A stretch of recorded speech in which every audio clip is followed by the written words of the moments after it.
Nakakamiss naman talaga yung mga Pilipino kakanin o yung nakasanayan nating kainin before.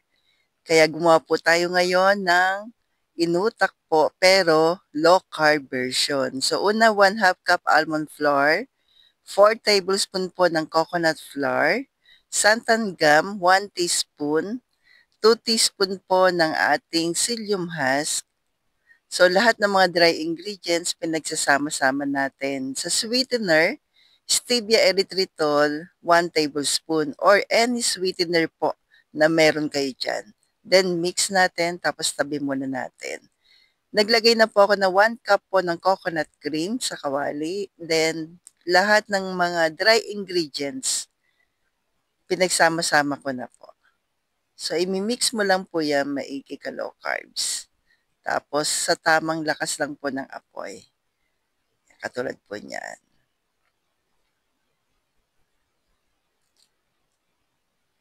Mabilis lang po ito po. Madali lamang siyang maluto.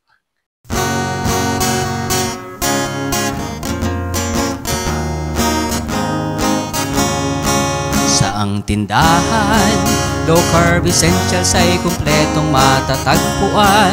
Katulong mo sa pag-ayos ng iyong kalusugan. Then pagluto na, hatiin na po natin. Tapos yung kalahati na natira, lalagyan po natin ng grindahan ube flavor. Sarap nito ka low carbs. At ang bango-bango pa. Yung ube. By the way, lahat po ng ating ingredients, coconut flour, almond flour, tapos yung mga psyllium husk sweetener ay from grindahan.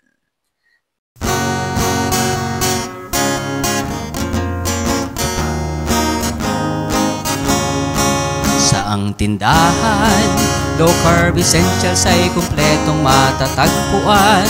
Katulong mo sa pag-ayos ng iyong kalusugan. Marami kang pagpipilian sa grindahan.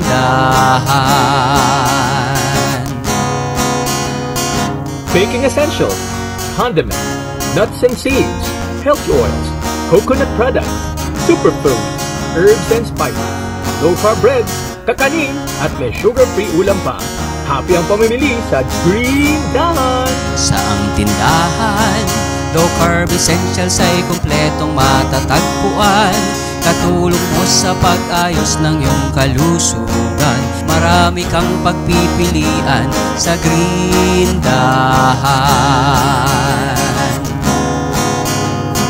Hahanap-hanapin, tatangkilikin ang Grindahan. Hahanap-hanapin, tatangkilikin ang Grindahan. Hahanap-hanapin, tatangkilikin ang Grindahan. Hahanap-hanapin, tatangkilikin ang Grindahan. Hahanap-hanapin, tatangkilikin ang Grindahan.